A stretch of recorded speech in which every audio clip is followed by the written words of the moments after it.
Muchos deseos juntos son cual agua estancada, acaba en mal olor.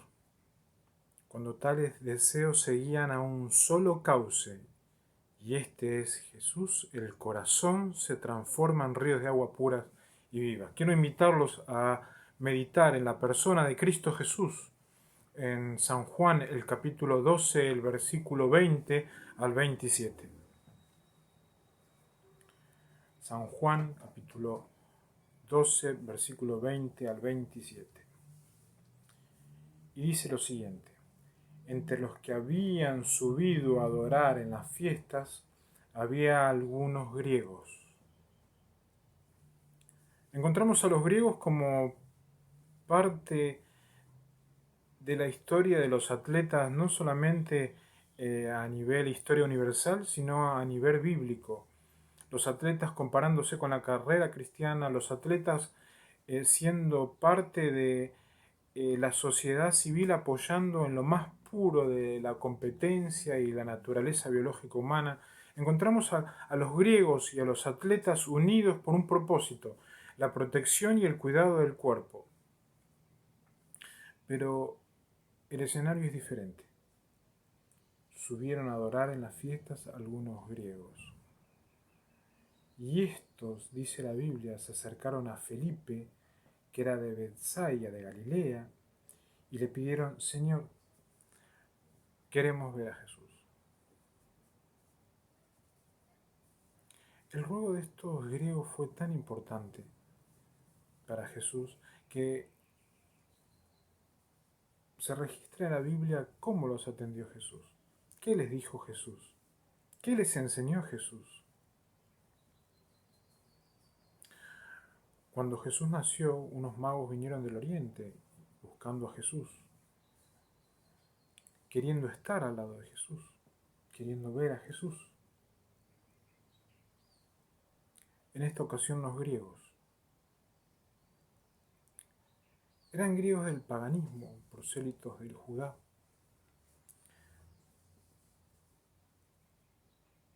pero no religiosos. Eran griegos posiblemente como futuros gentiles, que simpatizarían por el Evangelio, por los cristianos, por los discípulos, pero que les iba a costar llevar el mensaje en sus corazones, sabiendo la oposición que había en aquellos y en estos tiempos del imperio romano, el imperio babilónico y los imperios que reinaban y predominaban con propósito de desnaturalizar aquello que es puro, aquello que es natural, aquello que es cristalino. Eran griegos que querían ver a Jesús. Y tal deseo en el alma es un buen signo de la obra en el interior de las personas. Es algo que empieza a moverse de una manera tan maravillosa en el ser interior. Tanto así que los falsos bancos, como ese perfil que ven en mi cuenta, un falso banco al cual no les predico, el cual no tienen lugar ni en mi cuenta ni en la vida de aquellos que creen,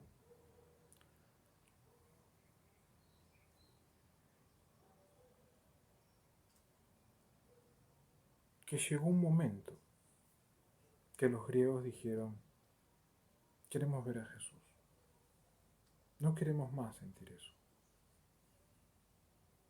no queremos más encontrar como una persona y no son personas, como un aire y no es aire,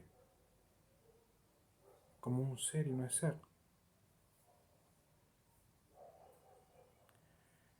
Necesitaban una entrevista con él, no solo ir y hablar con él. Aparecieron como cántaros vacíos, diciendo: tenemos sed. No queremos jugar más, dirían algunos. Queremos verlo, queremos entrevistarlo, queremos conocerlo.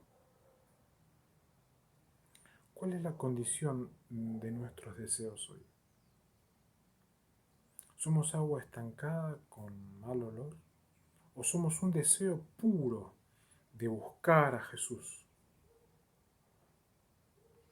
Nos sentimos bien cuando ya el aire baja y parece que las tinieblas se quedan, o nos sentimos en que algo debe cambiar. Algo tiene que mejorar. Algo va a salir. Buscaron a Jesús. Y a fin de alcanzar la limpieza y la purificación de sus propios pecados, no se fueron de aquel lugar sin escuchar a Jesús. Aquel que busca a Jesús, aquel que empieza a amar las cosas espirituales que conciernen a Jesús, va a sentir un regocijo totalmente diferente al que el paganismo da. Dice el versículo 23 del capítulo 12 del libro de Juan. Felipe, versículo 22, Felipe fue a decírselo a Andrés y ambos fueron a decírselo a Jesús. La preentrevista. ¿Por qué no? Posiblemente habrá pensado Jesús. Los famosos atletas, los famosos naturales, los famosos referentes.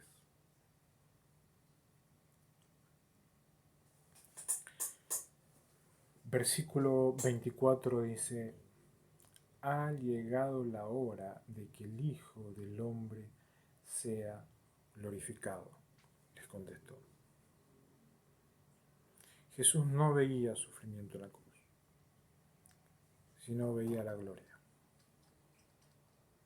Una vez que aquellos griegos normales, comunes, se acercaron, las primeras palabras de Jesús fueron: llegó la hora de la glorificación. En un mundo donde nos ha enseñado en 2000 años de que el centro de la cruz y el sufrimiento es el símbolo de los cristianos, Jesús dijo: es la hora de la glorificación. Es la hora de la magnificación. Es la hora donde ya no van a entender los comunes, sino los entendidos.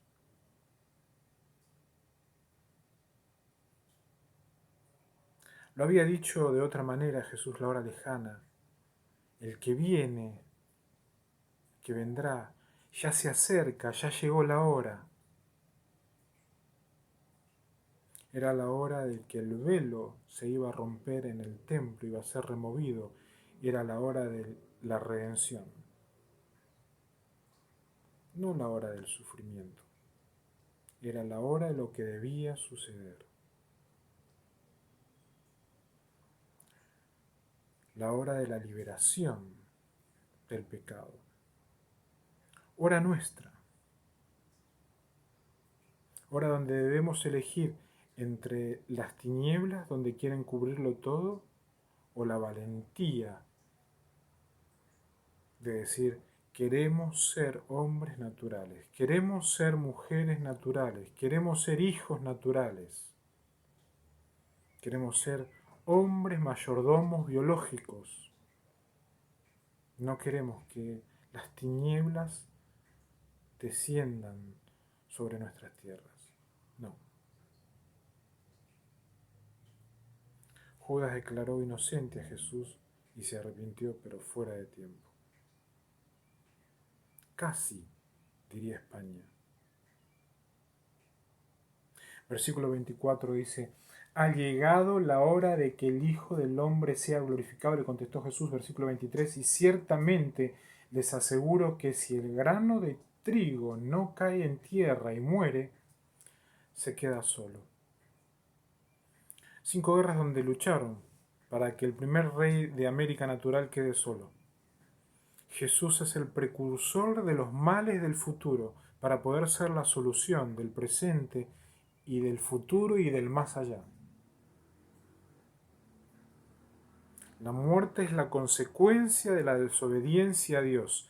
Jesús, como cordero inmolado, sin mancha alguna, se mantuvo con la vista en la glorificación, en la redención, en la purificación, en el mayor acto simbólico que pudo llegar a haber tenido la historia, el comienzo y el fin del laboratorio humano, el laboratorio sanguíneo, el análisis, el hemograma. Aquella lanza diría el comienzo y el final de una nueva naturalización en la especie humana.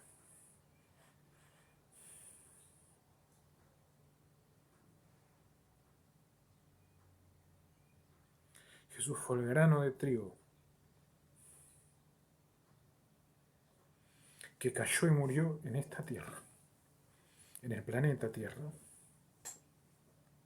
Esa agua fue símbolo de los océanos. No hay separación. Hay divisiones que dañan. No hay separación en el mundo.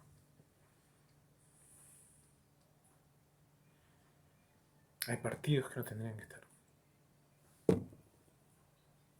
La cruz es el camino real. La cruz fue el comienzo de los muchos frutos, no el comienzo del sufrimiento.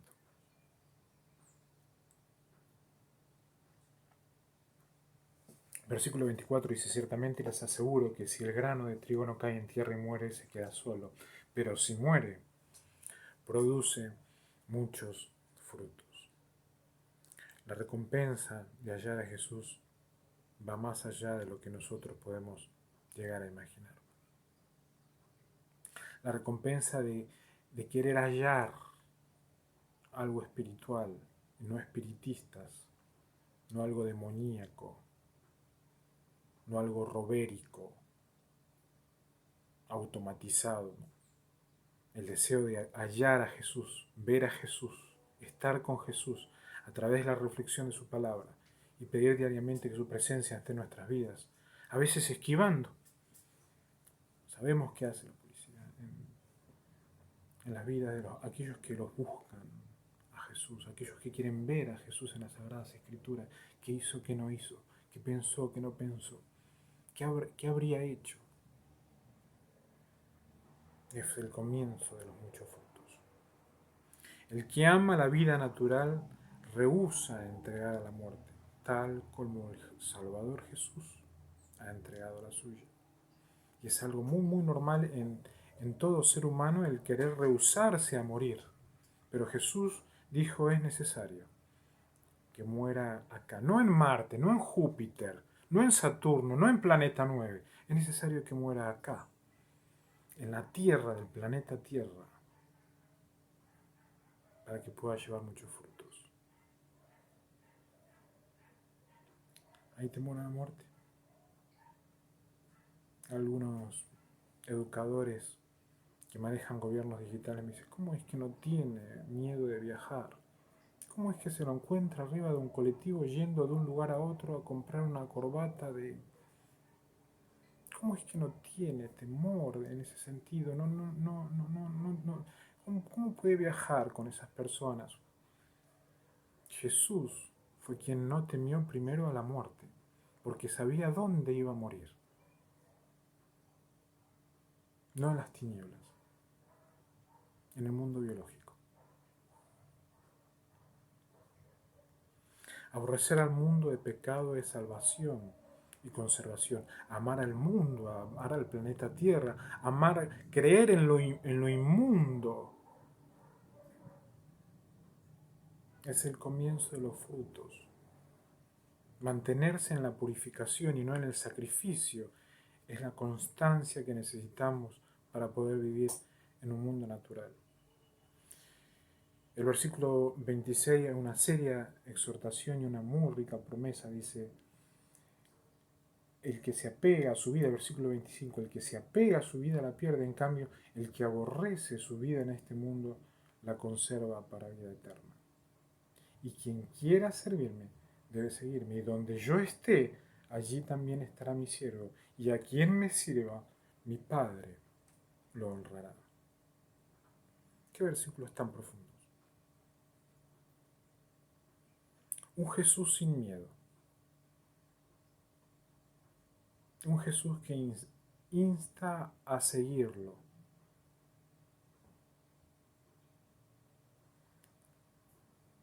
No a simularlo. Un Jesús que insta a lo eterno, no a las falsas resurrecciones y apariciones.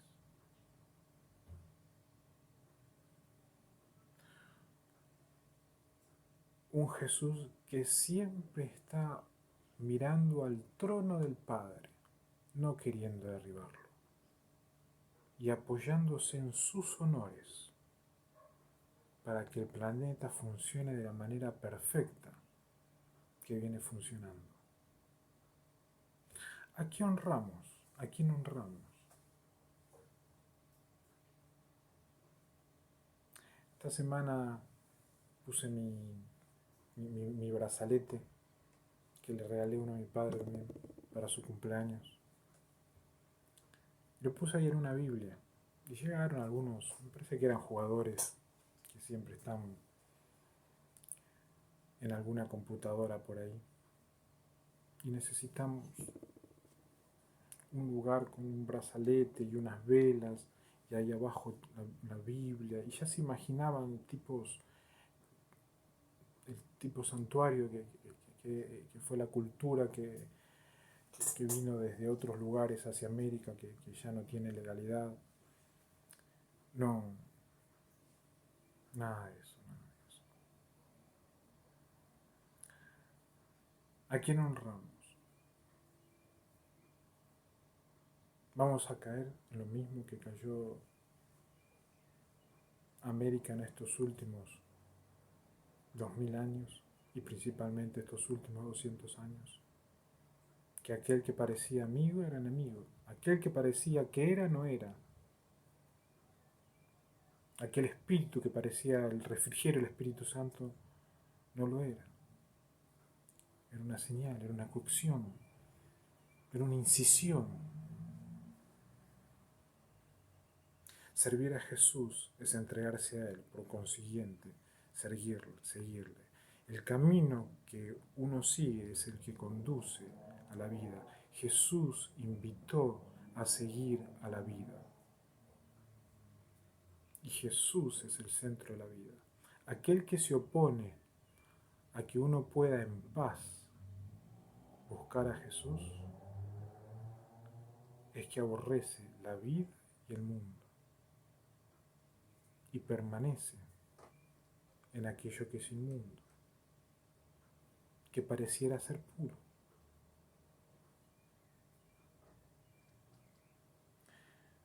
Versículo 27 dice: ahora todo mi ser está angustiado.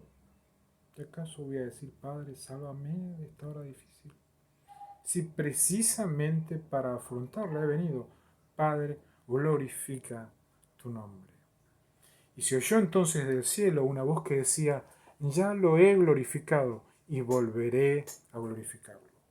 El único propósito que tiene el Padre Celestial es favorecernos positivamente siempre para enfrentar lo que tengamos que enfrentar. Y así como glorificó a Jesús en la cruz, porque descansó después de la muerte y ascendió al centro del sistema del universo, es así como quiere glorificar a aquellos que los buscan, como aquellos griegos. Queremos ver a Jesús. Lo que querían era estar con Jesús. Lo que querían era saber más de Jesús. Lo que querían es que Jesús no se vaya de sus vidas. Queremos atletas llenos de vida. Queremos atletas griegos, diría la Comisión Olímpica, pero que quieran buscar a Jesús, que quieran quedarse al lado de Él. Busquemos una Biblia, tengamos la palabra de Dios, busquemos una meditación, aprovechemos lo que ha pasado en estos últimos 200 años. América ha quedado la capital de los libros cristianos en el mundo. Busquemos a Jesús. Que Dios bendiga a América.